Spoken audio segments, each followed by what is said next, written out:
JD group के convener Shri Vijay Jolly ji और हमारे राज्यसभा में deputy leader opposition Shri Ravi Shankar Prasad ji, Shrimati Pinky Anand ji, Vijender Gupta ji, Aarti Mehra ji, Siddharth ji, Parvesh Verma और हमारे भूपेंद्र जी,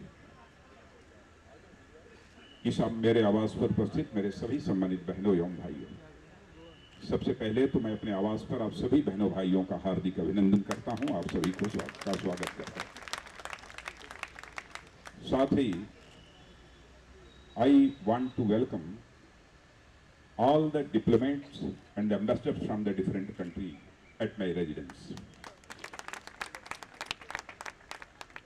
पहले तो मैं विजय जॉली जी को भी अपनी तरफ से धन्यवाद देना चाहता हूं कि विजय जॉली जी ने, मुझे ये कल्पना नहीं थी कि इतना शानदार कार्यक्रम होगा, नहीं तो मैं स्वयं भी अपनी तरफ से कोई ना कोई इसमें पहल करता,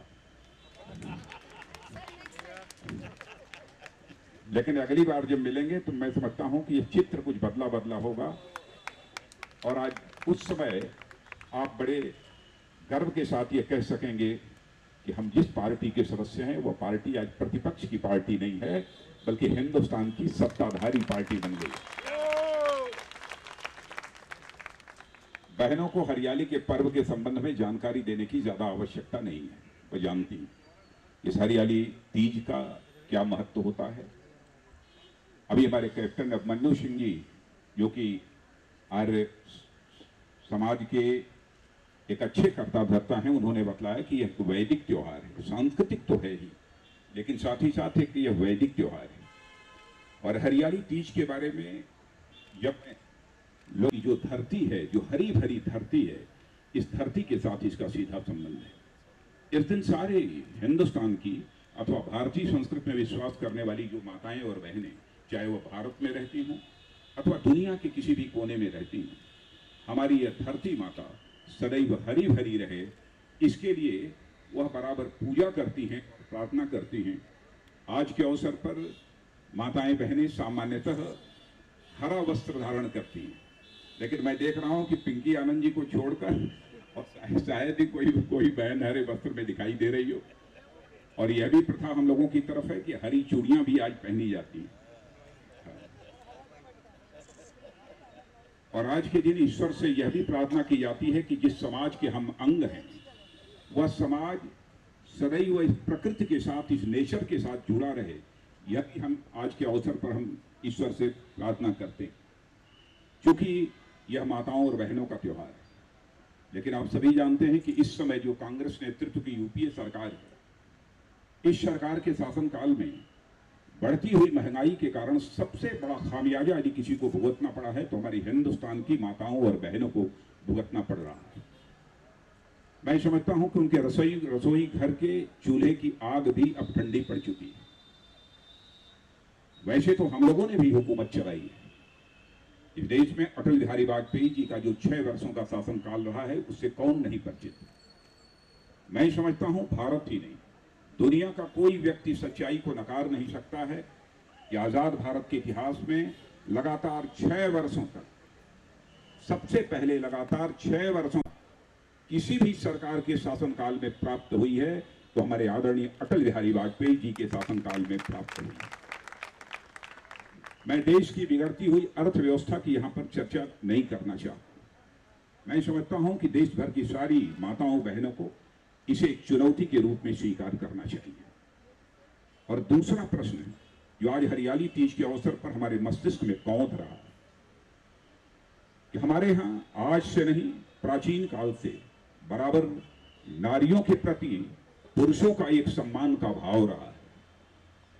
और हमारे यहां तो यह भी हमारे ऋषियों और मनीषियों ने कहा है कि यत्र नार्यास्तु पूज्यन्ते तत्र देवाः रमन्ते, यानी जहां नारियों की पूजा होती है वहीं देवताओं का रमण होता है, यानी देवता वास करते हैं। यह कल्पना हमारे देश में बहुत पहले से रही है। लेकिन आज भारत की राजधानी दिल्ली में ही जिस तरीके से माताओं और बहनों की इज्जत और आबरू असुरक्षित हो गई है, माताएं और बहनें अपने को असुरक्षित महसूस कर रही हैं। केवल भारत की राजधानी दिल्ली में ही नहीं, कई स्थानों पर ये हालात आपको देखने को मिलेंगे। ये एक चिंता का विषय है। सरकार ने आश्वासन दिया है कि इसके लिए कठोर कानून बनेगा, लेकिन मैं समझता हूं कठोर कानून बनाने से ही इसे नहीं रोका जा सकता, बल्कि लोगों के सोच और चिंतन में भी परिवर्तन लाने के लिए भी कोई एक प्रयास शासन की तरफ से होना चाहिए।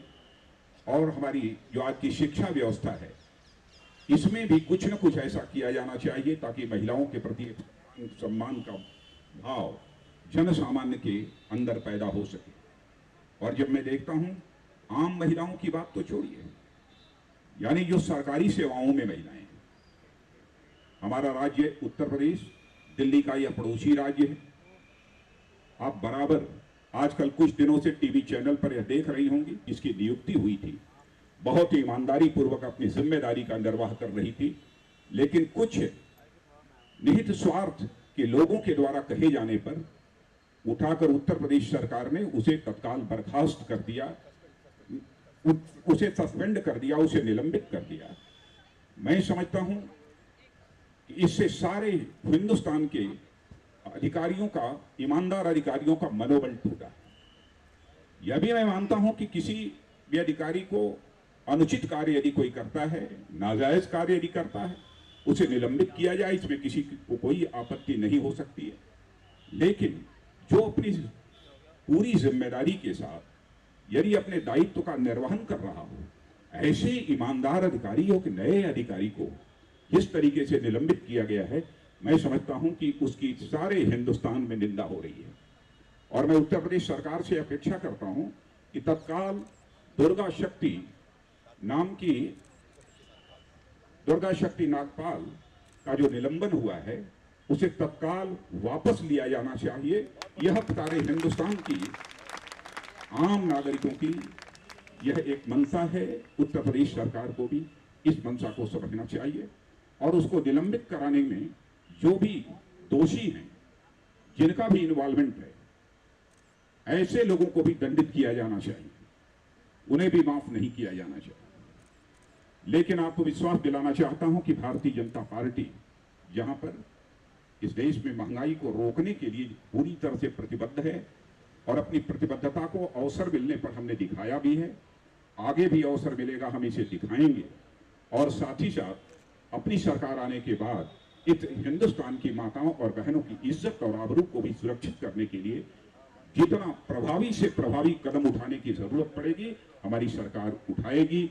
आज इस हरियाली तीज के अवसर पर यह बात भी मैं पूरी तरह से स्पष्ट करना चाहता हूं। आज के अवसर पर इससे ज्यादा कुछ न कहते हुए मैं भैया जौली जी, पहले तो आपको बधाई देना चाहता हूं कि आपने इतना एक शानदार कार्यक्रम यहाँ पर आयोजित किया है, और पिंकी आनंद जी को भी बधाई देना चाहता हूँ। वैसे तो इसमें हमारे भूपेंद्र जी का भी और कई भाइयों का और बहनों का, हरियाली तीज का आयोजन एक भाई इनिशिएटिव लेकर करे। मैं समझता हूं कि एक बार तालियों की गड़गड़ाहट से विजय जौली जी का स्वागत होना चाहिए। इन्हीं शब्दों के साथ मैं पुनः आप सबको अपनी तरफ से बधाई देते हुए अपना निवेदन समाप्त करता हूं।